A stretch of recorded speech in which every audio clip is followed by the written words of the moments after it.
মিথিলার রুমে যেতেই দেখি মিথিলা তার দুলাভাইয়ের সাথে অন্তরঙ্গ মুহূর্ত পার করছে। মিথিলা আমার চাচাতো বোন। মিথিলা প্রায় অর্ধউলঙ্গ আর দুলাভাই শুধু শর্ট প্যান্ট। তাদের প্রেমলীলা দেখে আমি থমকে যাই। এটা দেখার জন্য মোটেও প্রস্তুত ছিলাম না। আমি মিথিলাকে ভালোবাসি, এটা মোটামুটি বাড়ির সবাই জানে। এই কারণে যে কত মার খেয়েছি তার কোনো হিসাব নাই। আমাকে বরাবর বলে দিয়েছে মিথিলাকে নিজের বোনের মতো দেখার জন্য। আমি মিথিলাকে এমন অবস্থায় দেখে নিজের চোখকে বিশ্বাস করতে পারছিলাম না। ছি ছি মিথিলা, এইসব কি দেখছি? আর দুলাভাই আপনি কি করে পারলেন এটা করতে? আমার আওয়াজ শুনে যেন ওদের মাথায় আকাশ ভেঙে পড়ছে। দুলাভাই বলল, অনিক প্লিজ কাউকে বইল না, কাউকে বললে আমাদের মান সম্মান থাকবে না। উনি সুমি আপুর স্বামী, দেখতে স্মার্ট আর অনেক বড় চাকরি করে। সুমি আপু হলো মিথিলার বড় বোন। আপু সকালে তার বাচ্চাকে ডাক্তার দেখাতে গেছে, সাথে চাচিও গেছে। চাচা নাই, মারা গেছে 3 বছর হয়। আব্বুও 2 পরিবারের প্রধান। আব্বু ও চাচা মিলে এরকম 2টা 2তলা বাড়ি করে। সুমি আপুর বিয়ে হয়েছে 2 বছর, একটা 6 মাসের মেয়ে বাচ্চাও আছে। আপুকে আব্বুই বিয়ে দেয়। বিয়েটা পারিবারিকভাবেই হয়। দুলাভাই আমার হীরের টুকরা, বাড়ির সবাই জানে, কিন্তু তার চরিত্র যে এত খারাপ আমি নিজেও ভাবতে পারছি না। আর মিথিলা এটা কিভাবে করলো? মিথিলার মতো ভদ্র মেয়ে 3 গ্রাম খুঁজেও পাওয়া যাবে না। মিথিলার সৌন্দর্য পরিবারের লোকজন ছাড়া বাইরের কেউ দেখে নাই। হাত মোজা, পাও মোজা, বোরকা পরে পর্দার সাথে সবসময় চলাচল করে। কিন্তু আজ সেই মিথিলার একই হাল দেখছি। চুপ করেন আপনি, লজ্জা করে না? আবার কথা বলেন। আর মিথিলা, তুই না পর্দা করিস, কোনো পরপুরুষের সামনে যাস না, এই তোর পর্দার আড়ালের চেহারা? আমার কথা শুনে মিথিলা কিচ্ছু বলছে না, নিজেকে ঢেকে শুধু কেঁদেই যাচ্ছে। তোর জন্য তো পুরো পদ্মাশীল নারীর সম্মান নষ্ট হলো। কি দরকার ছিল পদ্মা করার? পতিতা পল্লীতে গেলেই তো পারতিস। এই মিথিলাকে যখন আমি বলতাম, মিথিলা আমি তোকে ভালোবাসি, তোর জন্য সব করতে পারবো, তখন মিথিলা আমার চরিত্র নিয়ে কথা বলতো আর আব্বুকে বলে আমাকে মার খাওয়াইতো। মিথিলা কান্না করতে করতে বলল, অনিক কাউকে বলিস না প্লিজ। মিথিলা, আমি যখন তোকে ভালোবাসি বলতাম, তুই আমার চরিত্র নিয়ে কথা বলতি, আব্বুর কাছে মার খাওয়াইতি। আজ তোর আসল রূপটা দেখুক সবাই। আর দুলা ভাই, আপনাকে আর কি বলবো। আমি রুম থেকে বের হয়ে যাচ্ছিলাম, ওদেরকে যতই বলি রূপ দেখিয়ে দিব, কিন্তু সুমি আপুর সংসারটা কি হবে? আর একটা 6 মাসের মেয়েও আছে তাদের। আর মিথিলা তো আমার চাচাতো বোনও, যাকে আমি ভালোবাসি, তার সম্মান কি করে নষ্ট করি? দুলাভাই মাথা নিচু করে বসে আছে।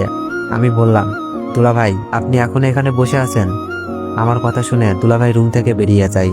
আমি বললাম, মিথিলা অন্তত তোর কাছ থেকে এটা আশা করি নাই, কাজটা কিন্তু বেশি ভালো করিস নাই। বলেই যখন রুম থেকে বের হতে যাব, দেখি দরজা আটকানো। মিথিলা চিল্লাতে শুরু করে দিছে, অনিক আমাকে ছেড়ে দে প্লিজ, আমার এত বড় সর্বনাশ করিস না, আমি তোকে ভাইয়ের মতোই ভাবি। অনিক না প্লিজ। মিথিলার কাণ্ডে আমি বাকরুদ্ধ। সেই সুযোগে মিথিলা ভিতর থেকে দরজা আটকিয়ে দিছে। আমি কথা বলতে পারছি না, গলা দিয়ে আওয়াজও বের হচ্ছে না, মনে হচ্ছে হাত পা সব বেঁধে রেখেছে কেউ। অনিক তুই আমার এত বড় সর্বনাশ করিস না প্লিজ, আমি তোর পায়ে পড়ি। মিথিলা তার কাপড় চোপড় ছিঁড়তে লাগলো, প্রায় অনেক অংশ ছিঁড়ে ফেলছে। আমি অনেক কষ্টে মুখ থেকে বের করলাম, মিথিলা কি হচ্ছে এইসব?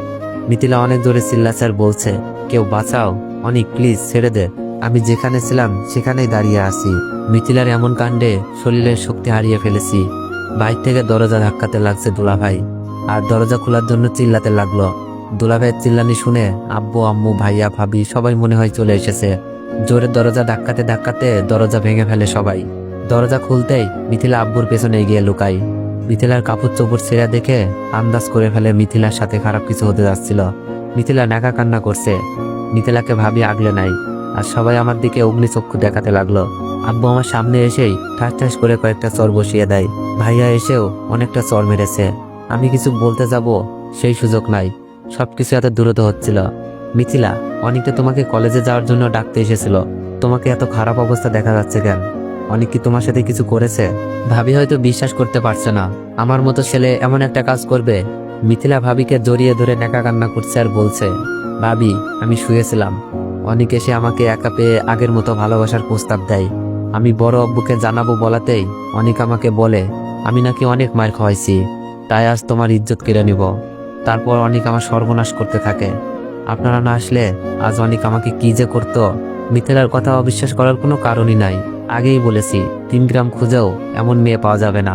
আব্বু মিথিলার কথা শুনে যেন আরো রেগে গেলেন।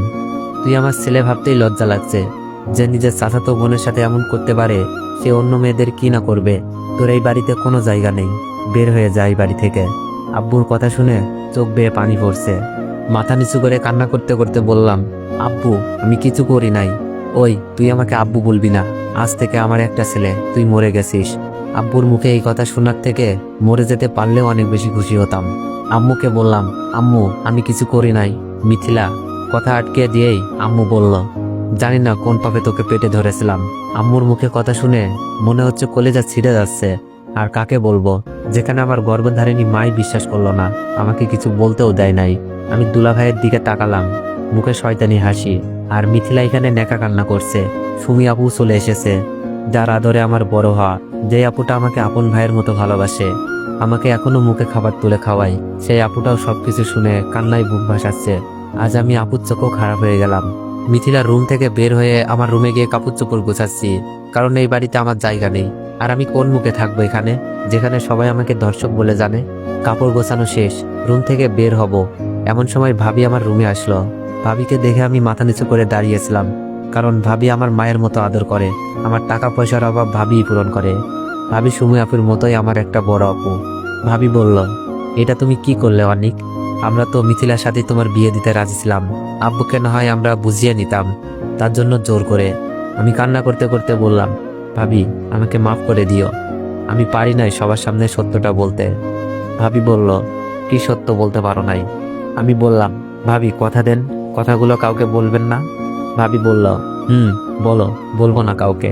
আমি কান্না সুরে বললাম, ভাবি আমি মিথিলার সাথে এমন কিছুই করি নাই। ভাবি বলল, তাহলে মিথিলার কাপড় চোপড় ছেঁড়া কেন? ভাবি আমি মিথিলাকে ডাকতে গিয়ে দুলাভাই আর মিথিলার পাপ কাজে লিপ্ত থাকতে দেখি। আমি তাদের অপমান করি, ভয় দেখাই, বাড়ির সবাইকে বলে দিব। কিন্তু পরে আপুর সংসার আর মিথিলার সম্মানের কথা ভেবে থমকে যাই। আমি রুম থেকে বের হতে যাচ্ছিলাম, দুলাভাই বাইর থেকে দরজা লক করে দেয়।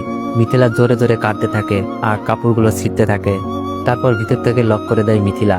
বাইর থেকে দুলাভাই দরজা ধাক্কাছে আর চিল্লানি শুনে তোমরা এসে আমাকে এই পরিস্থিতিতে দেখলা। আমি কাকে বলবো এই কথা, কে বিশ্বাস করবে বলো? এই বলে কেঁদে কেঁদে রুম থেকে বের হতে যাচ্ছি। ভাবির চোখেও পানি, ভাবি বিশ্বাস করলেও নিরুপায়। ভাবি বলল, কি বলছো অনিক? তাদের পাপের বোঝা তোমার উপর চাপিয়ে দিয়েছে? আমি বললাম, ভাবি তুমি কাউকে বলো না প্লিজ, মিথিলার সম্মান আর আপুর সংসার নষ্ট হয়ে যেতে পারে। ভাবি বলল, জানি না অনিক, কে মিথ্যা বলছে আর কে সত্য বলছে।